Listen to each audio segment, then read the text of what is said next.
What if the Prince of Atlantis, Namor himself, was in your D&D campaign? This is the Player's Dungeon Guide, and today we're going to show you 6 steps to build Namor in D&D. And stay tuned until the end for the epic Black Panther build.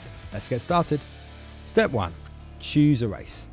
This was the easiest choice. D&D has the Triton race, which are the equivalents of Atlanteans, so a perfect fit for Namor. You can breathe underwater, talk to anything that can swim. You get resistance to cold damage because it's pretty freezing down there at the bottom of the sea. And you can cast Fog Cloud, Gust of Wind and Wall of Water, all suitably aquatic for Namor. Step 2. Pick a background. Namor is the child of the Emperor of Atlantis' daughter. He was raised as a Prince of Atlantis, and noble is a great fit for him. You get an extra language, some proficiencies, and the position of privilege trait, so you can walk around looking suitably regal. Step 3. Class. We had loads of debates around this one. Namor doesn't seem to be particularly magical in the traditional D&D sense. He's more of a combat-orientated individual.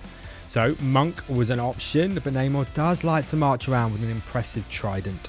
Fighter came close, but again, Namor's tendency to strut around with his chest out eventually made us go for Barbarian. This gives great hit points, immense combat abilities like rage and reckless attack. He also gets unarmored defense, so he can ditch the chainmail and flex his pecs. For the subclass, there were a few questions around this, but in the end we went for Storm Herald with the C option. This seemed to be the best fit and gives us some nice flavour with lightning strikes, just like a wild storm at sea. Step 4. Abilities. Namor is going toe to toe, so strength and constitution were a must. And then thirdly, dexterity. The strength boosts our damage output and the constitution increases our hit points. Step 5. Equipment.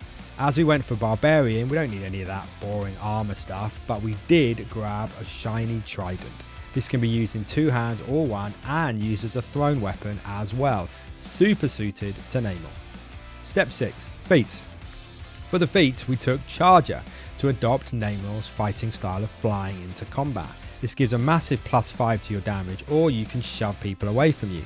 Next, we grabbed Piercer to use with the Trident. This feat gives a further strength boost and you can re-roll damage dice. And if you crit, you get some extra damage on top of that. All very tasty. And that is a wrap. That's how we built Namor in D&D, but how would you do it? Leave your suggestions in the comments below and we'll give a shout out to the best option. Don't forget to subscribe to our channel for more builds and epic adventures. And as always, thanks for watching.